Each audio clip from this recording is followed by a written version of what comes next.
వాస్తవంగా ఈ మధ్య వచ్చిన టెక్నాలజీస్లో అంటే ఏఐ అనేది ఎప్పటి నుంచో ఉన్నాయి, ఆల్మోస్ట్ 3 years నుంచి ఆల్మోస్ట్ వాటి మోడల్స్ ట్రైనింగ్లో ఉన్నాయి.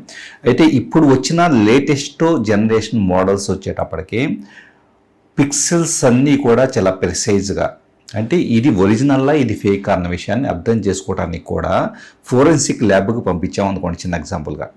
సో ఫోరెన్సిక్ ల్యాబ్లో మాకు నియర్ బై పిక్సెల్స్ని అంటే ప్రతి వీడియోని కూడా ఫర్ ఎగ్జాంపుల్ కళ్ళు ఉన్నాయి, కంటి చుట్టూ పక్కన ఉండే పిక్సెల్స్ న్యాచురల్గా ఉన్నాయా లేదా ఆర్టిఫిషియల్ ఇంటెలిజెన్స్తో ఏదో కృత్రిమంగా జనరేట్ చేయబడ్డాయి అన్న విషయాన్ని అనలైజ్ చేయడానికి సంబంధించేసి మనకు కొన్ని టూల్స్ ఉంటాయి, ఫోరెన్సిక్ టూల్స్. సో ఈ పర్టికులర్ టూల్స్ అన్నీ కూడా అనలైజ్ చేయడానికి స్కోప్ లేనంతగా ఈరోజు టెక్నాలజీ డెవలప్ అయిపోయింది. సహజంగా ఇంతకుముందు మేము చెప్పేది ఏంటంటే పోలీస్ డిపార్ట్మెంట్ తరఫు తగ్గించి సిఐడికి నేను ట్రైనింగ్ ఇచ్చేటప్పుడు మనం ఏదన్నా కేసు వస్తే కనుక దీన్ని ఫోరెన్సిక్ ల్యాబ్లో ఐడెంటిఫై చేయడానికి పిక్సెల్లో కంపారిజన్ టూల్స్తో మనం చేయొచ్చు అన్న విషయాన్ని చెబుతూ ఉండేవాళ్ళం.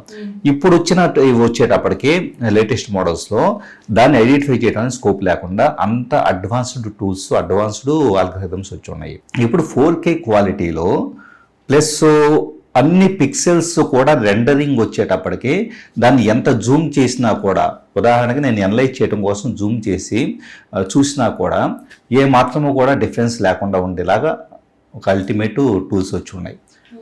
అంటే ఇప్పుడు ఏంటి, అడ్వాన్స్డ్ కెమెరాస్ ఒక నార్మల్ ఒక మనిషిని ఒక పెళ్లిలోనో ఏదో సందర్భంలోనో లేకపోతే ఎక్కడో ఈవెంట్లోనో ఒక మనిషిని హైయెస్ట్ కెమెరాతో క్వాలిటీతో ఒరిజినల్ వీడియో తీసాం అనుకోండి, ఆ ఒరిజినల్ వీడియోలో ఎంత డీటెయిల్ అయితే ఉంటుందో సేమ్ అంతే డీటెయిల్ వచ్చేటప్పటికే ఈరోజు ఆర్టిఫిషియల్ ఇంటెలిజెన్స్ అనేది ప్రొవైడ్ చేయగలుగుతుంది.